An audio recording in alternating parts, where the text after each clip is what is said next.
My goal in life is just to encourage people. There's so much shame and guilt around finances and numbers. We don't know what we don't know. And I don't want to be that person that's like, you should know all of these things. In this episode of Conversations Beyond the Brand, Tashana Thompson sits down with Stephanie Smith, co-owner of New Light Financial Solutions, a firm dedicated to helping business owners simplify finances, achieve personal and professional goals. I want to talk about the beginning of how you two came up with this idea. We've heard so many horror stories about working with your spouse. Embarrassingly, I saw an ad on Facebook that's like, you can do bookkeeping and learn bookkeeping while your kids are taking naps. I talked to Chris about it. I said, we can do this. We both have a background that makes sense for doing something like this. We joined multiple programs since then. We started the business that way. There's a lot to your beliefs in the financial space, tie back to how you were raised. The whole concept of we don't have any money, or we're poor, we can't afford it. These phrases that come up in the conversations of your childhood follow you through life. There's a lot of internal things that we have just adopted as beliefs that we need to identify and bring up and squash. How do you navigate situations where your values conflicts with a client is asking you to do or their financial decisions? Oh, that's a doozy.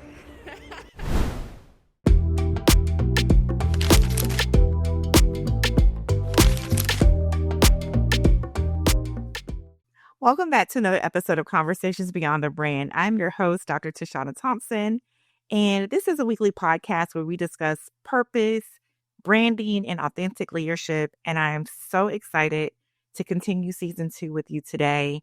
We're talking about wearing your values, and I'm super excited about today's guest, Stephanie Smith of New Light Financial, and she's going to talk to us all about this awesome business that she has.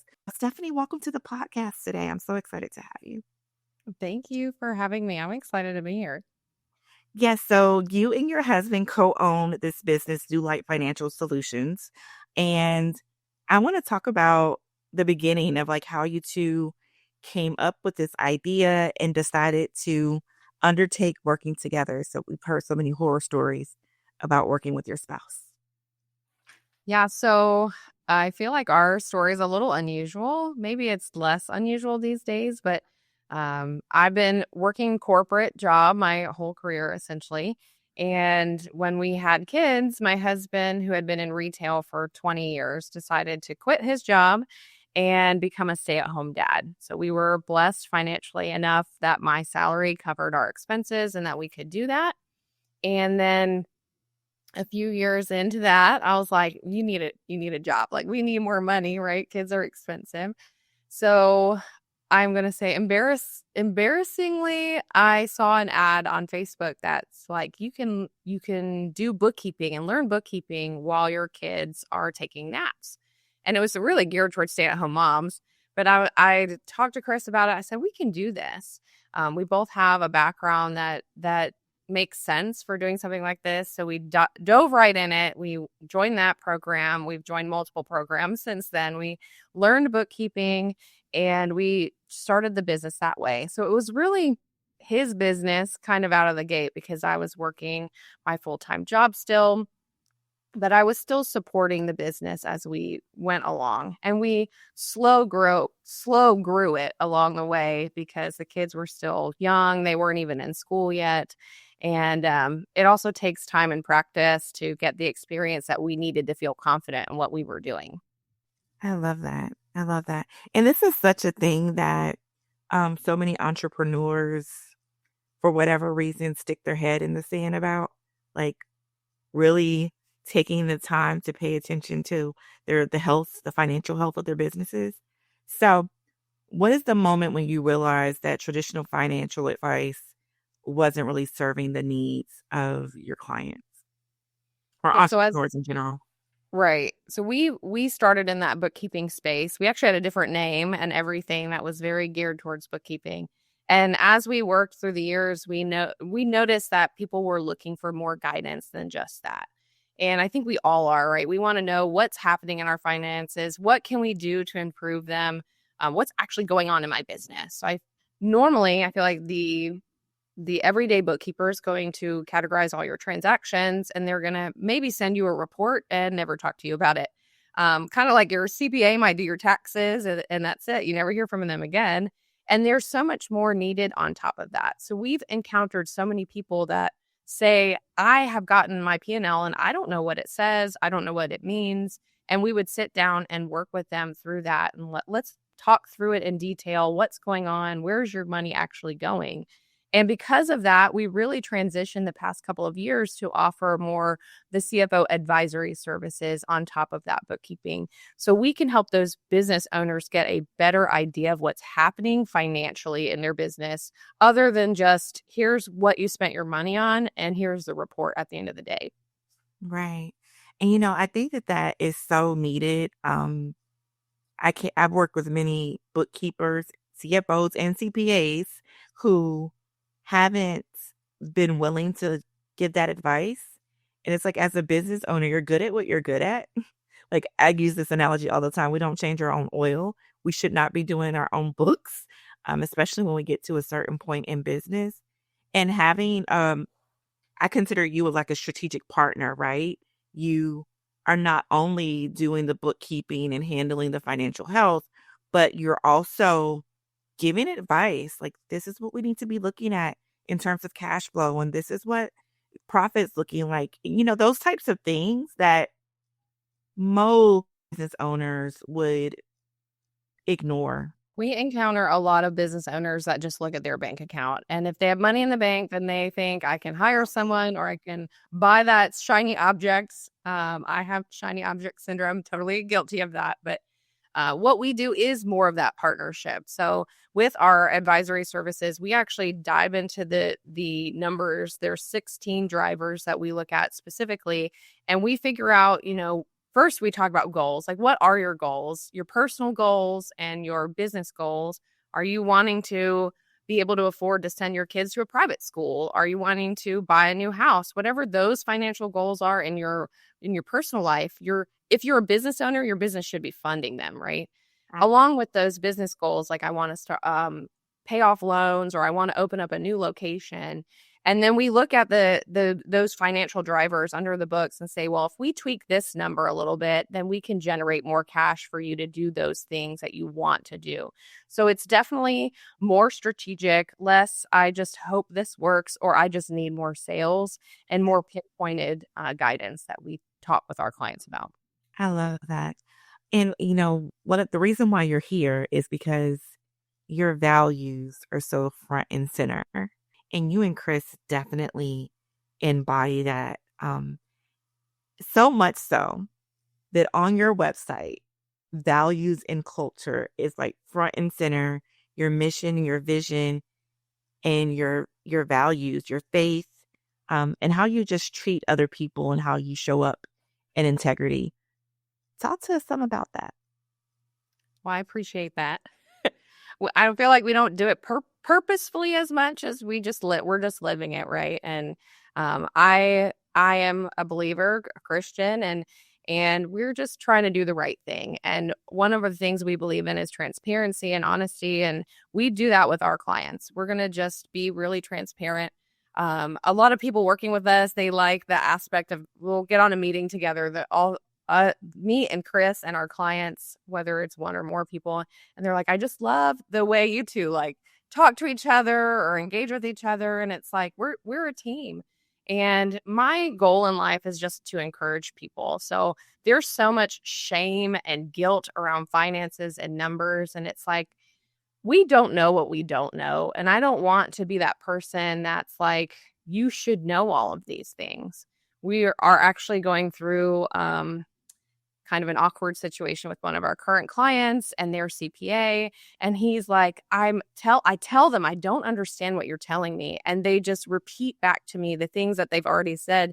He's like, they're not listening to me. They're not trying to help me. And that's what I want to avoid in our business. We want to try to make things as simple as possible. And we're going to be as honest as possible. I'm first to own up to mistakes. If it was something that we did, we'll fix it, and we want to fix it. We want to make things right. But I mean, I'm human. We all make mistakes. And I think having that transparency and just vulnerability just helps you form those relationships better with your clients. It's true. It's so true. And sharing your values and letting people know who you really are, because it comes out anyway, um, is the first step into building those meaningful relationships. And I'm a relationship marketer. Everything that I do is based on relationship and how do we further those relationships, and that transparency, that honesty, that integrity, and the willingness to say, hey, I don't think that I got this right. Let me fix it. Or, hey, this doesn't look right. Whomever is responsible, I think we should look into it, because a lot of people won't even go that extra step, even try to figure out a problem. There's, yeah, We have done quite a few cleanup projects on the bookkeeping side, and whether it's the client just trying to do their own thing and they just don't really understand what's going on, or it is another bookkeeper, we've seen it all. And it might be something that we just missed along the way, and we just try to fix it. I'm a huge problem solver. I love that. I love diving into all the details and trying to figure out where all the money's going. And some bookkeepers will just write off. It's a couple pennies off. It's not a big deal. I'm the kind of person that's like, I want to know where my pennies went. It needs to match. And that's just how I am. I do that with my personal finances too. I have a very big spreadsheet that I keep and track my own personal stuff with. And that just kind of drips over into what we do with the business. yeah. I remember when I first met you, it's been years now. It's crazy how time flies, especially during the pandemic. Right. Probably about 5 years ago that we met, um, doing work at ATD, volunteering there, and you were, serving as a CFO and doing some awesome work. And you're so smart. Let me just gas you up and give you all the flowers for a minute. Stephanie is by far one of the smartest and most resourceful people I have ever met. You know so much about so many things. Like, oh yeah, I built that site. Oh yeah, I've done this integration. Like, you just have such a vast knowledge of so many different things. It is astounding and awesome. So here are your flowers for today. Well, I appreciate that.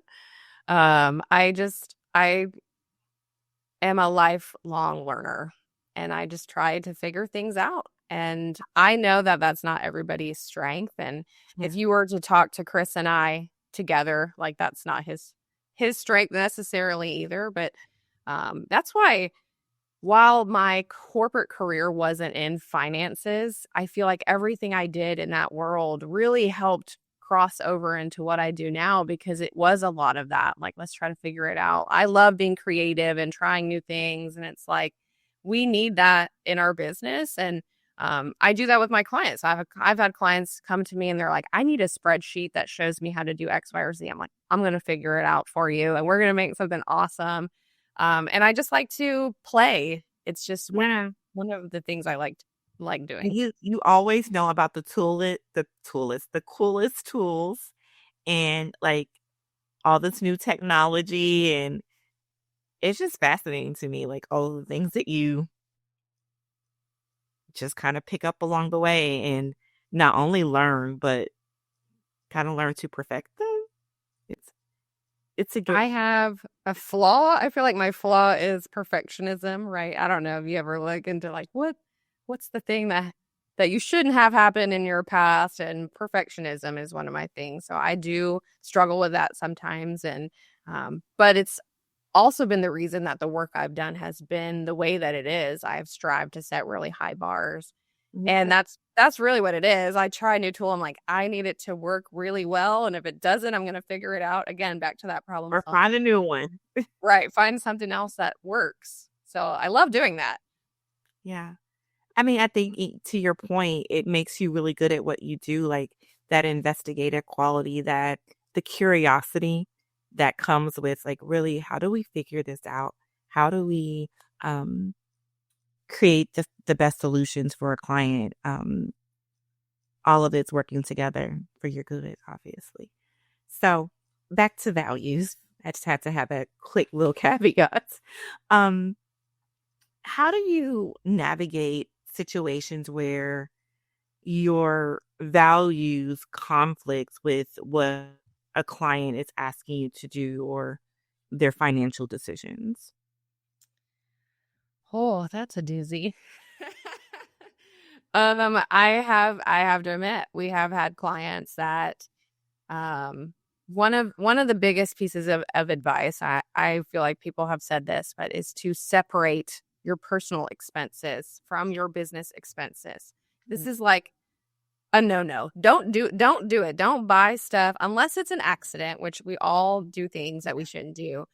I have a client that buys tons of personal stuff on their business cards, and we all I can do is advise them not to do that. I can't make people change their ways. And we as the bookkeeper, we record it accordingly of what's going on. But I've seen some things. I'm like, I wouldn't want this recorded on paper related to my business. Wow. And you just, I'm not going to do anything that goes against what I believe. So I'm not going to change people's books to make their profits look better. I'm not going to put things in the wrong places. Luckily, no one's ever asked us to do things like that. But if that came up, we've had conversations about potential clients where it's like, I'm not sure I would want to do their bookkeeping because it feels like what they're doing is a little shady and I don't really want to be a part of it. So we just separate ourselves, and that would just be a big no from us. But things like personal transactions, while I don't agree with that, we just stay with what we know is accurate and we put it on the books the right way. And we will do what we can to make sure things are accurate. So if we have question what's going on, we will find other resources to ask questions and say, like, either let us know that what we're doing is wrong and we can fix it, or let us know what we're doing is right so we can advise our client the right way. So we just really try to draw that line in the sand when we can. Yeah. Your point is really well taken in that, when you're going through the discovery process with some people and you can kind of tell, like, this is not going to be a healthy engagement. This person doesn't seem like they have the most integrity. And I said it here on the podcast many times, all money isn't good money. Like there's certain situations where I've given money back. I said no. I had a really recent no. And it's really important to stick to your standard, your value, your commitment to excellence, your integrity. And I love that, you said, okay, I'm telling you the right thing to do. But I guess my follow-up to that, does it come to a point where you're like, this is so egregious that we no longer want to be a part of this situation? We haven't experienced that yet. However, if it came up, I would most definitely. We have one client that and I mentioned this before, we're kind of in disagreement with another partner of theirs, and it has come up. Like, I think maybe we just need to cut ties, and there has to be the line in the sand at some point in time. It's like, you're either going to do it work with us and we're going to be partners, or you're going to work with them and they're going to be partners. And I'm happy either way. Business is business, and we understand that. But to your point, like, I don't want to do something that I don't feel right about doing. Absolutely. Like we have to adhere to our conscience and what we know is right. And being able to go to sleep at night is really nice. Right. Knowing that you did right by people. Right. And that's all that's all we can do. We can only control ourselves anyway. Absolutely. And our decisions, and whether or not they're going to go do crazy things. Absolutely. I can't stop people. Before we jump back in, have you ever felt like running your business means wearing so many hats? Like you're juggling everything at once? That's why we're proud to have Beyond Business Solutions as the sponsor of this episode. They help entrepreneurs like you stay organized, save time, and focus on what really matters, growing your business. If you're looking for your very own branding and marketing team that truly cares about helping you succeed, visit beyondsolutions.biz. Now, let's get back to the conversation. So I'm reading this book by Mel Robbins called Let Them. And, it really is all about controlling what we can control, to your point, and letting people do and be whatever they're going to do and be, right? And I was just experiencing that this week with the client, like, all right, I really think we should go this way. I really want to go this way. Well, okay, whatever you decide, I'm supporting you. But I had to do my due diligence in telling you that this is the right way and that eventually you're going to run into a problem because you didn't address it this way. And eventually they came around and they saw my way and we went my way. But like standing your ground and saying, hey, this is the way you do it. This is the way we separate our books. And knowing that you did what you were supposed to do and letting go of the rest. Love that. I have not read that book, but I love Mel Robbins. I'm surprised you haven't read it. It seems like it's so up your alley. But it is, I feel like I've encountered that a lot lately of you just have to let people be. Also, I'm that person. I am a very hard-headed person. While I will take advice and I am coachable, there are times where people will tell me something. I'm like, I'm not doing that. But I need that time and space to process it and be like, okay, that person must be right. Let me just follow their advice. They know more than I do. So I think sometimes people just need that time to process because that's definitely me. Right. But in life lately, I just feel like it's been a lot of, you don't know what people are going through either. So whatever you said or told them to do, like, and if they're being disagreeing with you, like maybe they're having something challenging going on in their life, and we just need to give people more grace. You know what? To your point, that's something that is so lacking. Giving freely of the grace that God gives us, and we don't give it to ourselves, and we definitely don't give it to other people. And one of the things that you said earlier in our conversation about how like you're not judging and there's no shame when people come to you, I think that that's the biggest thing with people working with professionals in any segment, especially financials. It's like they come to you thinking that they're supposed to know all these things and they don't. So they're so ashamed. And, you and Chris so lovingly are extending God's grace because we all need it. New mercy every single day. Every day. And I don't know why. I feel like financials tends to carry a heavier burden than other places, but I'll be the first to admit that I don't know the things you know, and I'm trying to figure it out, right? When it comes to marketing or social media or everything else in my business that I have to do because I'm wearing all the hats. We aren't taught. It's not like you start a business. It's like, here's your business class and we're going to teach you everything you ever need to know. And I think we all need to give ourselves more grace Right. to that point. Like, we don't know what we don't know, but so long as you're willing to admit that, and YouTube is full of lots of information these days, you can learn a lot before you come to the point where maybe you need to hire somebody. Right. And I think that is the thing that is so important about being in community. And I'll kind of liken this to right now, Brian and I are searching for a church home. So we've been visiting all these churches, and you need, I'm not necessarily of the belief that everybody has to be at a church to love God and to worship, but the sense of community, our daughter is asking for it. Like, we're going to go to church.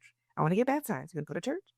And the same thing is needed in our businesses. Like, whether that's church, whether that's a girls group, whatever that is, like, we need those communities in our businesses too. Like, who are your business besties? Who can you call that can really you can share your vulnerability and share your heart and not be ashamed to say, well, girl, I really don't know what that means. Like, because so many of us are like pretending that we know it all And we don't. But I don't know, but you know who does know? Stephanie knows, Melissa knows. Like, I know who's in my community that I could go to with these questions. I love that. I will say that I'm also on the hunt for a home church because we moved a year ago and our current church is a little further away than I'd like. And it is a lot about that community because we've gone to mega church, we watch them online, but you show up there, you're just a body. And Yeah. it is having that group of people. And I was just talking to Chris about this maybe 2 days ago about if you have the right people around you, if you have a question, like yesterday we needed to talk to somebody about the situation we're in. I'm like, who can I call and ask that question to? And I think most people on the receiving end of that question are more than happy to answer whatever your question is. But I think we as business owners feel like we shouldn't be asking for advice from our fellow business owners because while I don't think you should take advantage of people, right? We're not going around looking for free services. No. If you came to me and asked me a financial question, I'd be happy to answer it for you. I'm not going to be like, you need to hire me first. And I think we need to do a better job being okay with asking other people those questions that we have. Yeah, and I think that's twofold, right? Because you just touched on something that's super powerful is that we also have to be more willing to share the gifts that God has given us without everything being attached to a dollar. I get it. Listen, I like making money, and I hate when people try to take advantage and call and nitpick. And can I ask you? And 2 hours later, you've done, $1,000 coaching engagement, right? Um, so definitely, this ain't that, right? They're two different things, but being willing to share and being willing to say, hey, I had somebody call me yesterday from my network. Hey, you got 5 minutes? Of course. Can I ask you a question? And this same person, um, you know, my husband's having this challenge. Can I call you? Yeah. Yeah. And you know what? When you answer, if you're willing to give up that 5 minutes, 10 minutes, 15 minutes, all it does is make that person think better of you anyway, right? Like they know that person. We called someone yesterday and my husband's like, he answered the phone. Like that was high enough on the list of like, all right, I'll call you another time or I'll refer to you because you were willing to answer the phone. That sounds so sad.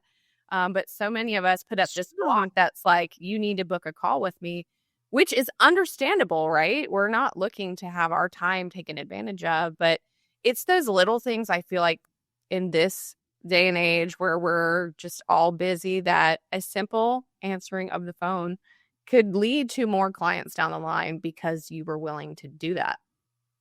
You know what? And this goes back to the relationship piece, right? Everything is relationships. It's like being available to people is how you cultivate relationships. You are cultivating relationships in your household with your husband and your children and, your friends because you are available. And again, we are not saying answer the phone all the time, stop the meeting. It's like you can't always answer the phone. We get it. But being available, being receptive to helping people when there's nothing in it for you. Just being a good person. It's a lot of that. Yeah. Has left society. It's like it's not popular anymore to be kind and to be a good person. Right. But it's always in style. God always honors it. Because to your point, that 5-minute conversation, that person refers me all the time. And you don't do things just to get something, but you're always blessed when you take care of people. Like, well, it's that they talk about that in the Bible, right? Just yes, want to take care of those that need the help. And if it's your passion to do that full time, then you can also, give away your services. But it doesn't have to be a phone call, right? It's just a quick question, an email, just trying to. I think it's hard as a business owner knowing who to reach out to. So I think part of it is growing that network, that community where you're like, I know I can ask this person this question and I know I can lean on them. And we formed a relationship where they know I'm not trying to take advantage of them. No, I'm not taking advantage. And I trust them and I'm comfortable enough to know that they aren't going to be judging me. Nobody Right. wants to be judged or, so, or go, post it on social media, whatever I told them or, the things in confidence. I think that's so important that community is everything, relationship is everything. I think that there is like a big misconception that you can't be values based and um profitable, right? Or that's a whole nother conversation just popped into my head, like the whole thing that we're taught about money being the root of all evil. So sit that over there. But also like as small business owners, I think that sometimes we have this inherent belief that there's only so far that we can go financially. Yeah, I think there's a lot to your beliefs in the financial space that tie back to how you were raised. Right. And if you listen to people that talk about that, it's really quite interesting. So, did your parents fight about finances? Did they ever even talk to you about finances? Were the whole concept of like, we don't have any money or we're poor, we can't afford it, or these phrases that come up in the conversations of your childhood follow you through life. And while you start a business, I don't think people consciously think like, I'm broke, I can't buy anything, but that it does roll over into what they're doing in business, and they get away from that mentality. And it's really hard, I think, to adjust and adapt to the abundance mentality. There's tons of clients out there.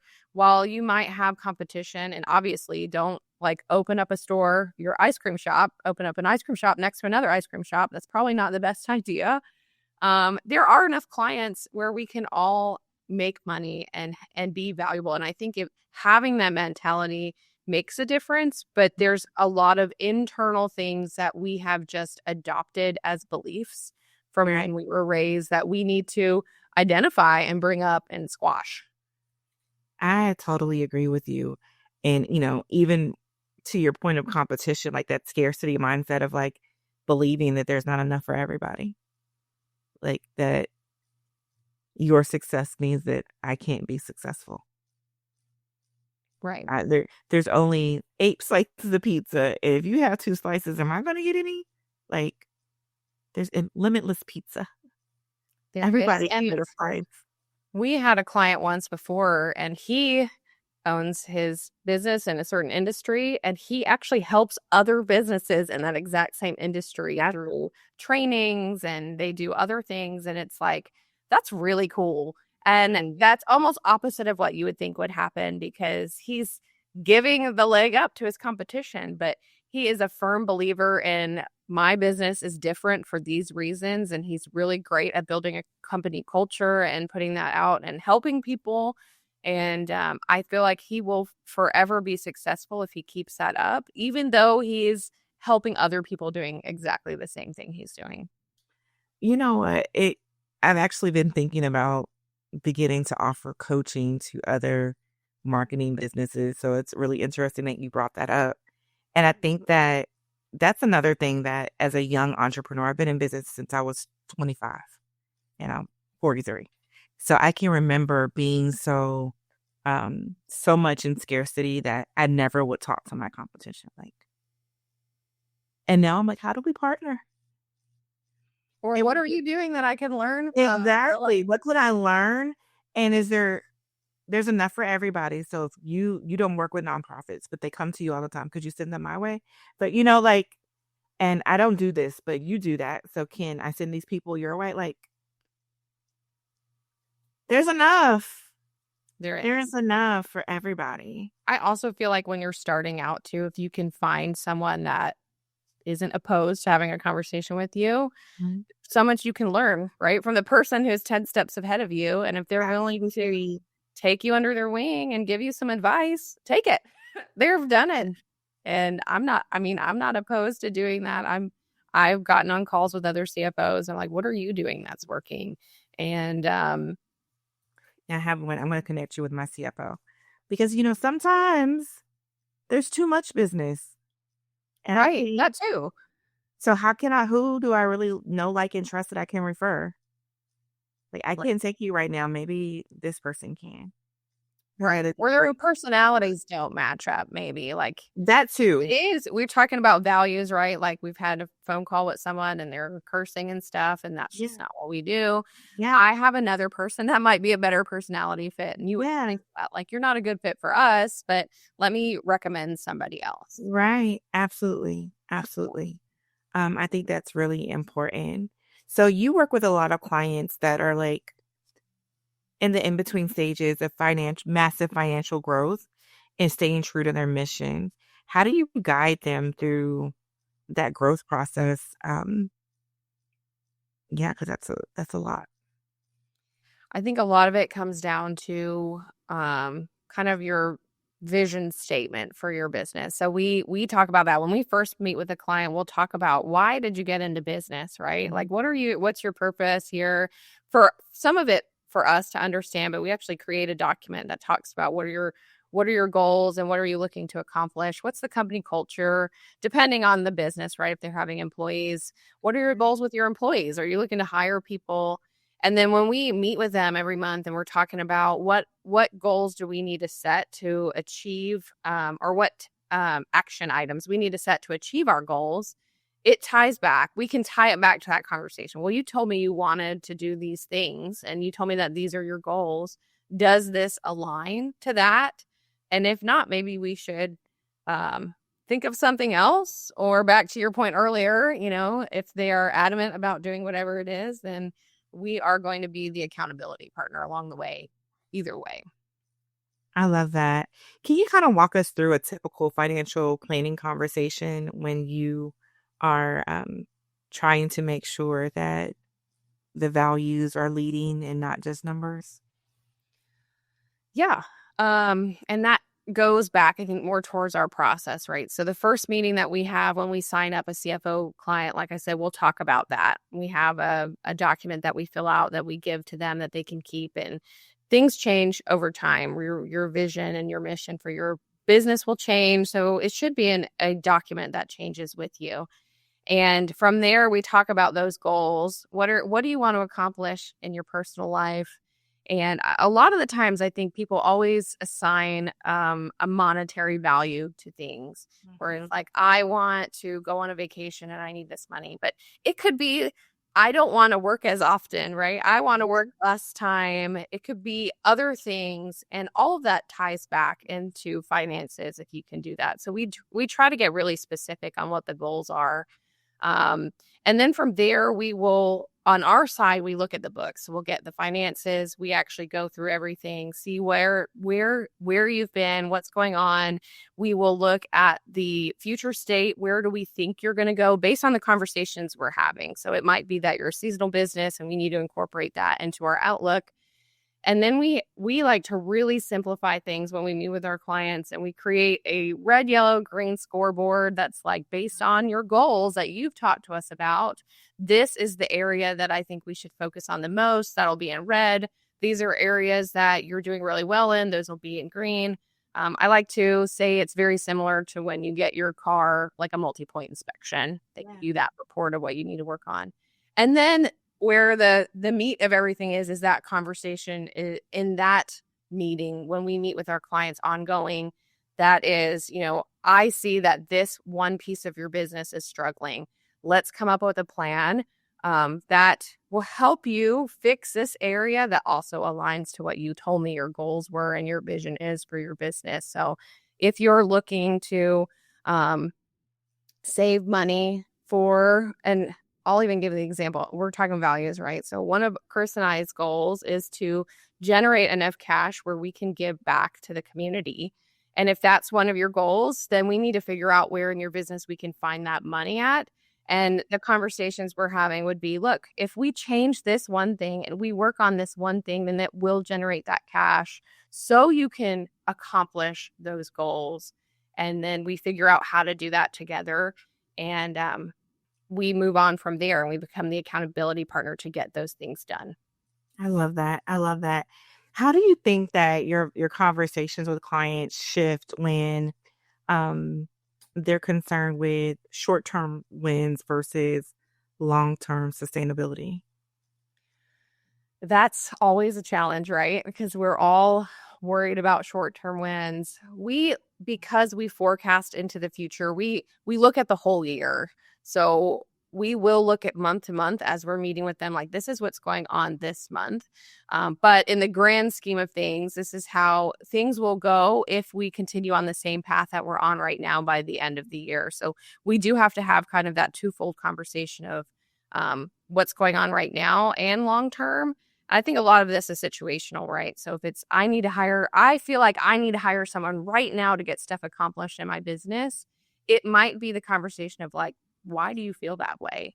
What else is going on in your business that you can't do without this person, right? So we call them 16 drivers that we look at, but Right. we behind the scenes look at the drivers of the drivers. What is impacting that to the point where you feel like that's a necessity? And trying to have those open conversations and put into a new perspective of the things that you might feel like is going on in your business, but under the hood, there might be other reasons that are causing that. Got it. I love that because I think that that is the constant struggle of entrepreneurship, right? It's like, I want to plan for the future, but I need to also stay right here. And having someone, a CFO that really supports you in that and is forecasting for you and looking into the future while, um, kind of playing the balancing act because it definitely is a balancing act.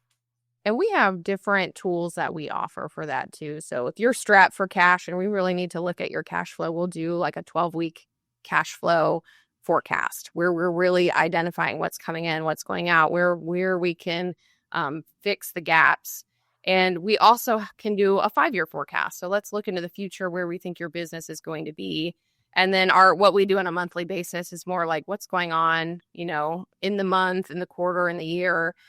So Right. it really depends on what's happening in the business for what level of engagement we need to have. I love that.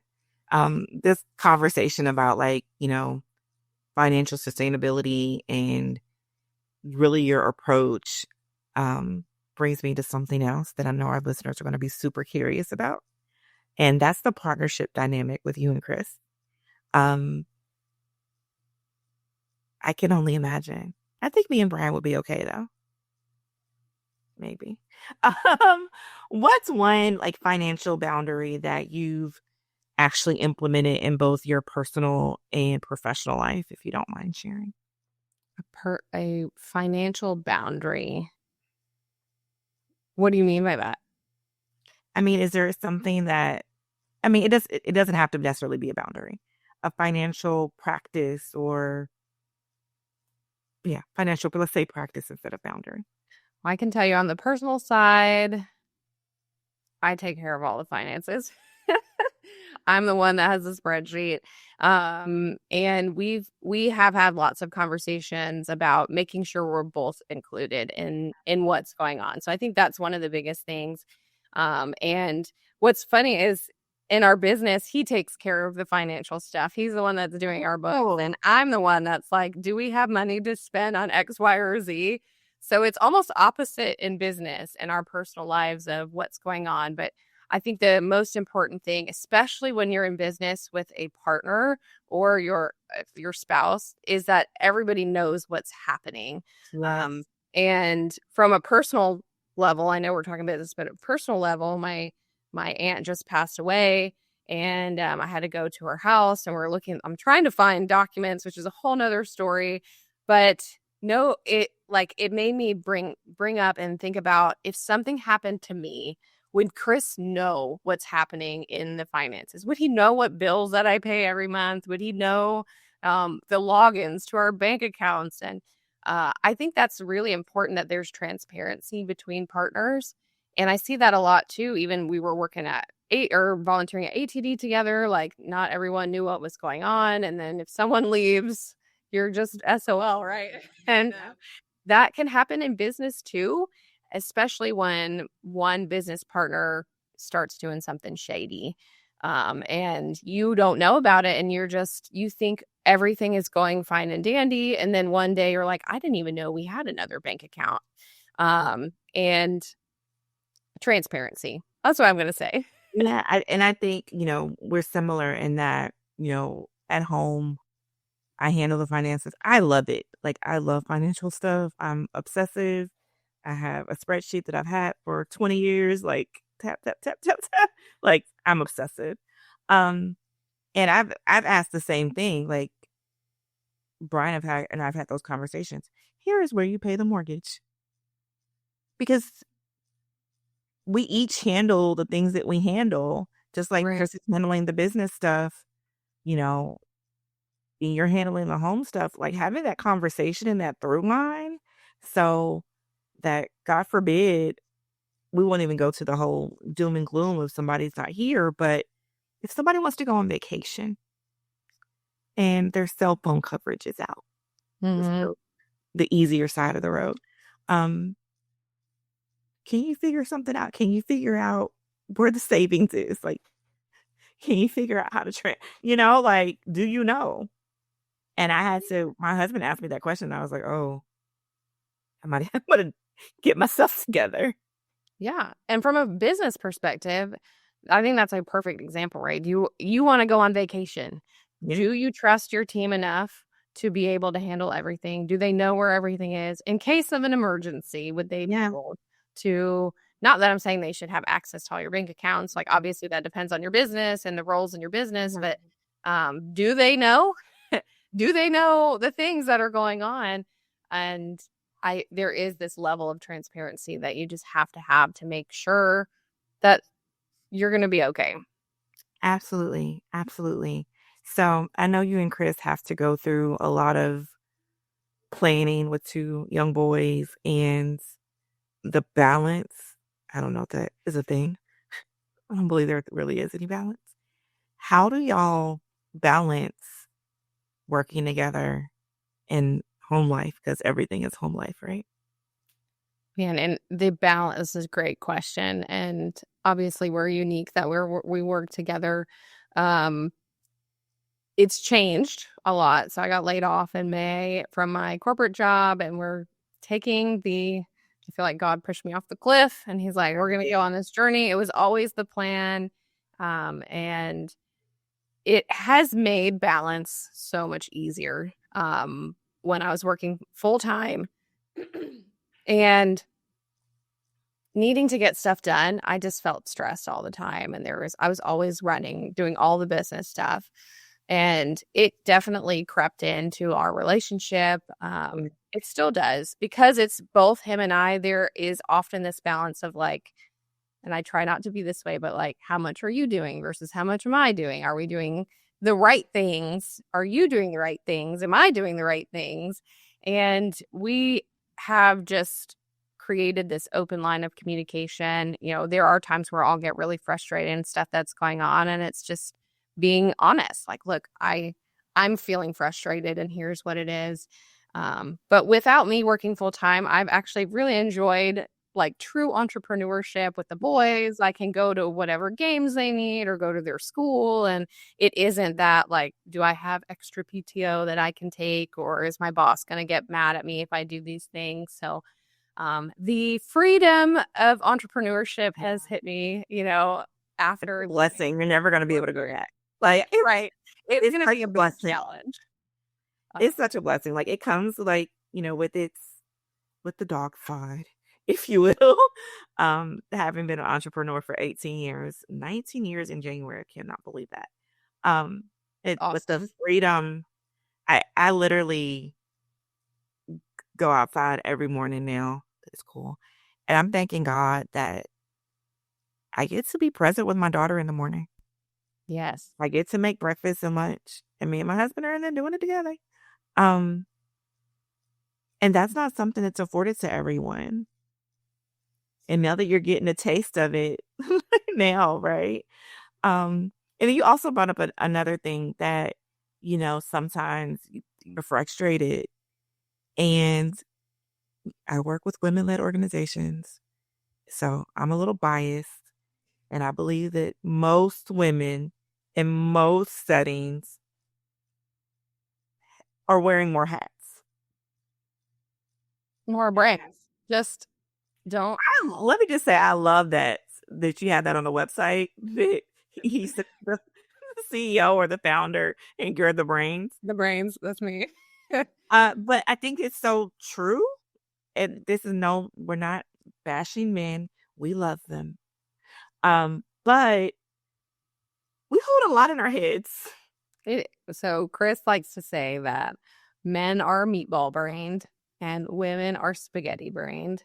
Where men think about one thing at a time, right? There are the 3 meatballs on the plate and that's it. And women are like, well, you mentioned this one thing and it got me thinking about this other thing. And also I have to think about this other thing. And that's how I feel all the time. And we are carrying a little bit more of a burden, especially I feel like if you have children of like, I got doctor's appointments or school field trips, or I have to make sure there's money on my kid's account to buy lunch, or I feel like my husband doesn't think about those things as much as I think about those things. So not that he couldn't do it.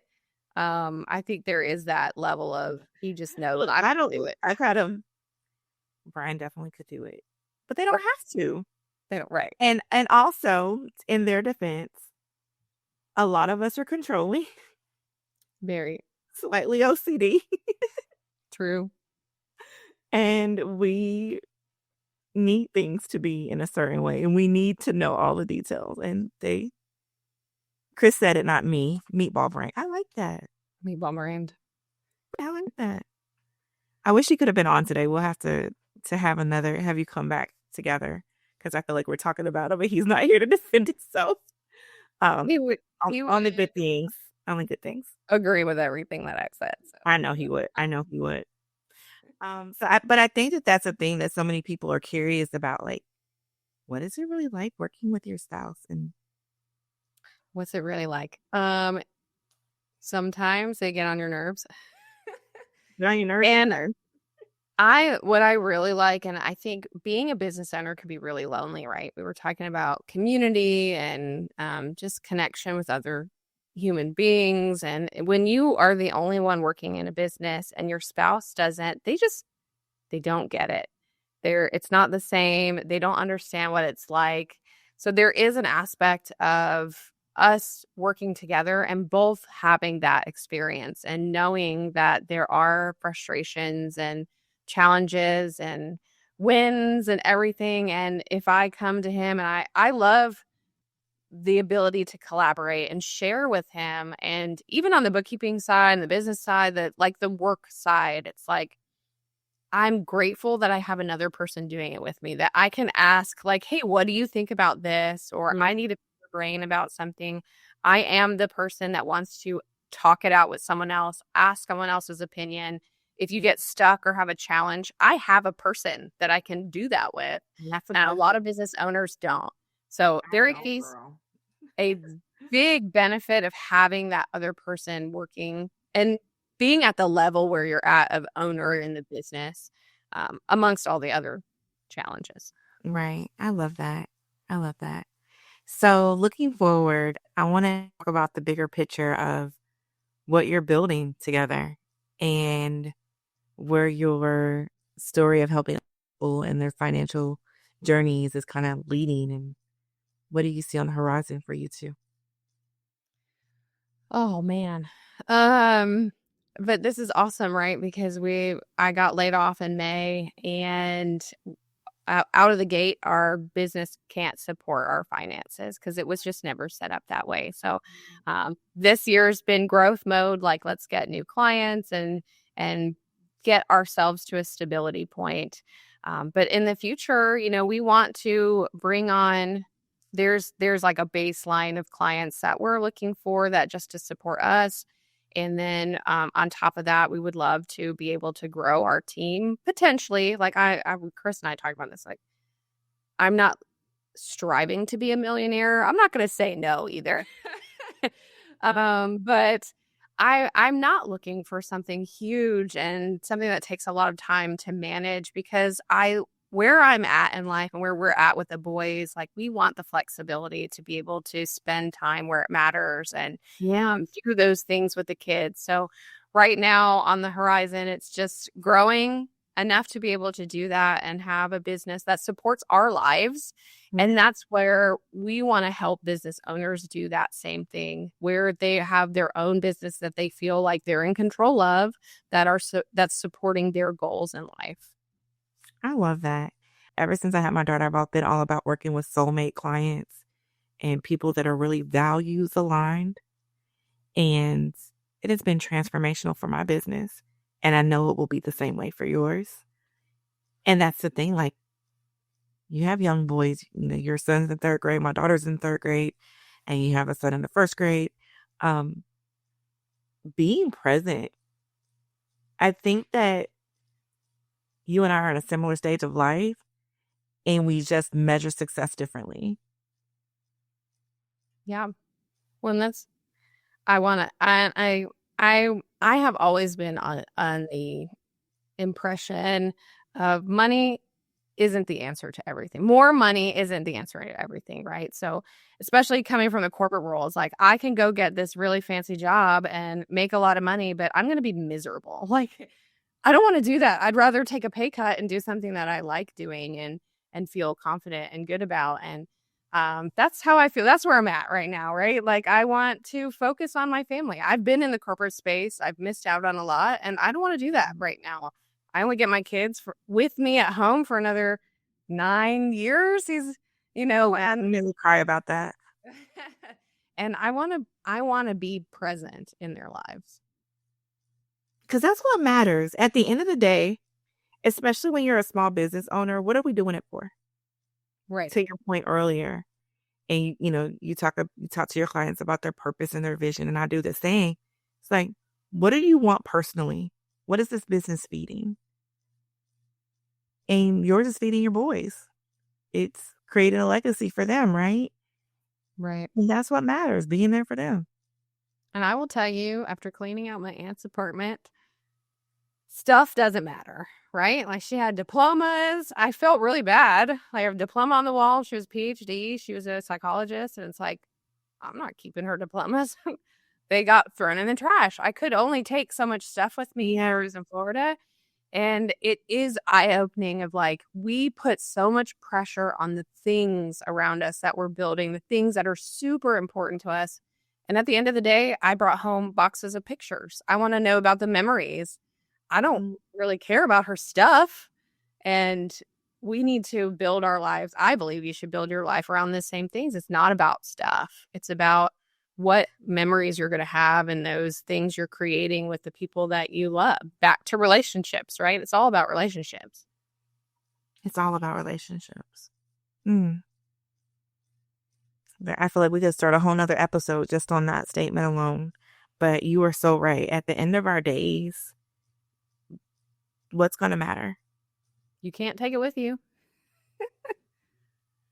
And you can't control what other people do. So even if you left, you're like, I'm building and I'm doing this, right? We're trying to leave a little bit for our kids so they have some form of stability. They could take the money and just blow it. Like, listen, hello, like, win the lottery and just blow it.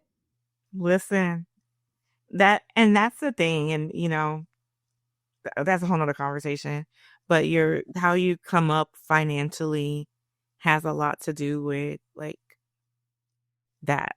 My mother has very much taught me to enjoy it while you have it. Enjoy what? My mom says that too. I mean, and there's anything for me when there's pros and cons to that. But to your point, my dad is like the opposite. He wants to have it. And I'm like, yeah, but somebody else is going to get to enjoy it. And listen here, if you leave it all to me, I'm going on vacation. So I said, you do the same. Right. At least enjoy some of it while you're here. I've been praying for you. You sharing what you're going through with your aunt is it's something we all need to think about. Yeah. We don't want to, but we need to. All right. I got to let this back up. We have to go. This has been such a great conversation. Thank you again. I want to have a little bit of fun with you before you go. So quick lightning round. Just yell out the first thing that comes to mind. Your coffee order. Coffee or tea? I'm coffee. Okay. What do you I do? drink very specific coffee with just milk, no sugar. What kind of coffee? It's purity. It's mold free. Oh, I came from oh I yeah. the mold stuff that happened in life. Yes, I remember that journey. Good job. So no sugar, just milk. Just All right. All right. One value that you would never compromise on. hmm. I want to say family first. Love that. Love it. Yeah. Um, one book that you would recommend on other entrepreneurs. The gap versus the game. 100%. Yeah, that's a good one. That's a good one. Well, Stephanie, thank you so much for being with me today. I really enjoyed this conversation. Thank you so much for your vulnerability, um, and the intention and devotion that you give to not only your business, but your marriage and your family. It shines through in everything you do. So thank you again for taking the time to be with me. Please visit Stephanie and Chris Smith online at newlightfs.com. I'll have all of our information in the show notes if you're looking for someone to help you on your business's financial journey. Um, they will take really good care of you. In the meantime, stay rooted, stay connected, and stay in relationship. Bye. Bye, everyone.